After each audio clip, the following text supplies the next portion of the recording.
Salut à tous, c'est Frédéric Delavier. Ce soir, je voulais vous faire une petite vidéo pour vous parler de la timidité, ce lourd handicap qui touche de nombreux jeunes hommes occidentaux et qui fait de leur vie un enfer. J'ai écrit 2 petits textes pour décrire ce mal, mais pour aussi laisser un espoir à tous les jeunes hommes atteints de cette infirmité, en leur faisant comprendre que leur situation, si elle peut paraître désespérée, est aussi, au niveau de l'espèce humaine, quelque chose qui a permis à l'humanité de perdurer. Je vais donc vous lire 2 petits textes qui, je l'espère, vous feront comprendre le monde et vous réconcilieront avec celui-ci et peut-être avec vous-même. Le premier petit texte s'appelle « La timidité est une maladie grave ». Quoi qu'elles disent, les jeunes femmes recherchent du plus profond de leur génome un homme viril et entreprenant qui viendra les aborder, si possible avec insistance. Car celui qui a l'énergie d'aller aborder les femmes transmettra cette énergie à ses enfants. Et c'est un avantage pour les femmes qui auront une descendance masculine dynamique, capable d'aller aborder les femmes pour s'unir à elles afin de transmettre le patrimoine génétique des parents.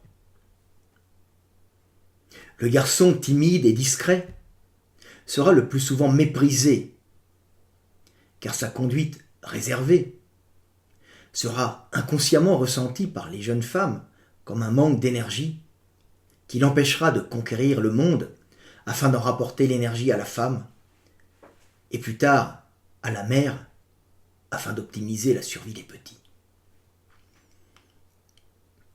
Glorifier la timidité et la discrétion chez les jeunes garçons est criminel, car c'est faire croire à des puceaux timides qu'ils sont sur la bonne voie, alors que leur conduite les condamne à une solitude masturbatoire et mortifère qui les mène à la stérilité.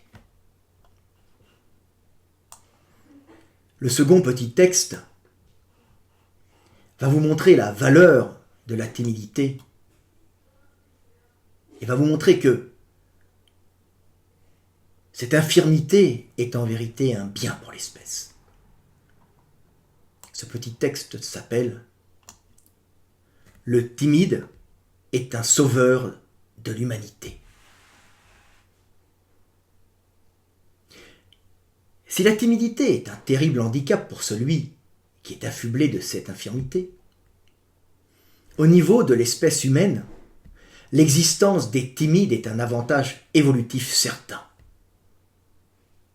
En effet, les timides, ces êtres un peu ridicules inspirant la pitié, favorisent indirectement la cohésion du groupe en évitant que tous les mâles mis en concurrence amoureuse passent leur temps à aborder les filles, ce qui générerait des conflits permanents entre mâles et affaiblirait l'unité salvatrice du groupe, protégeant les individus qui le composent.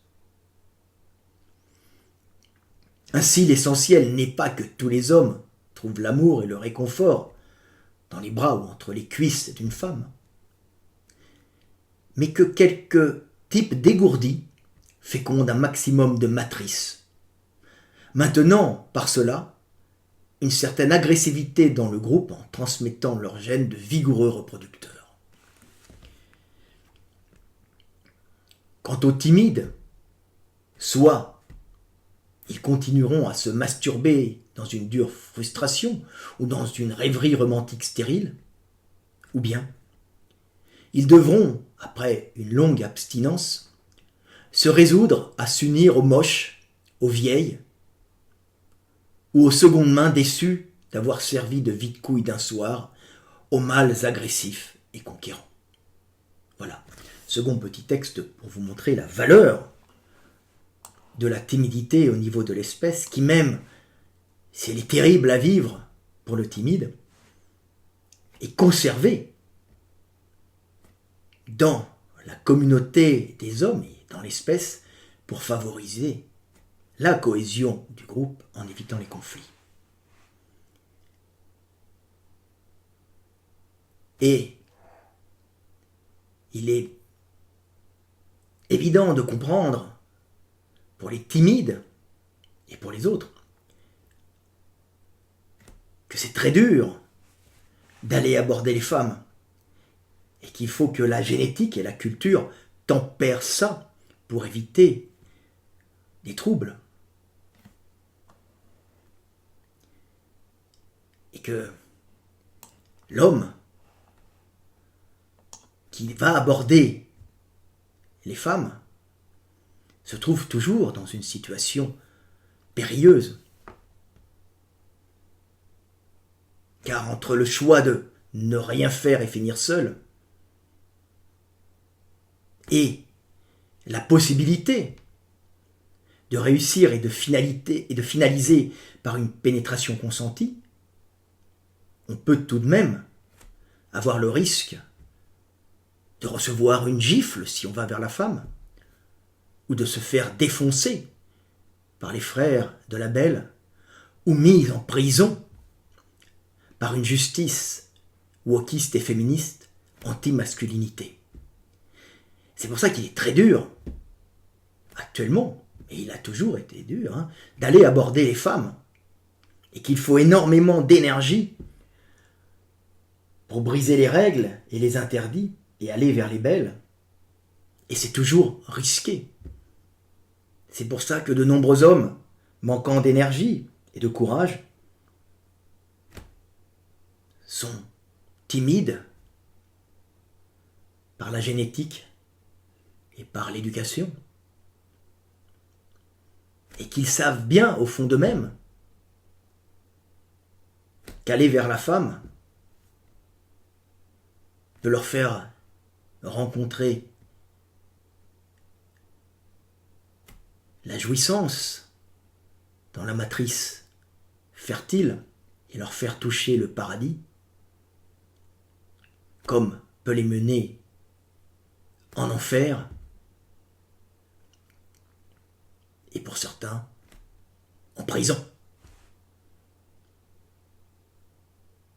La voie du milieu est toujours la meilleure, mais elle est dure à trouver. Et elle passe souvent par des excès. Excès de non-agissement ou entreprise excessive. La vie des hommes est dure. Nous devons briser les codes, briser les règles pour transmettre la vie et continuer le monde. C'était Fred Delavier, je vous aime, et paix sur terre mes frères et sœurs.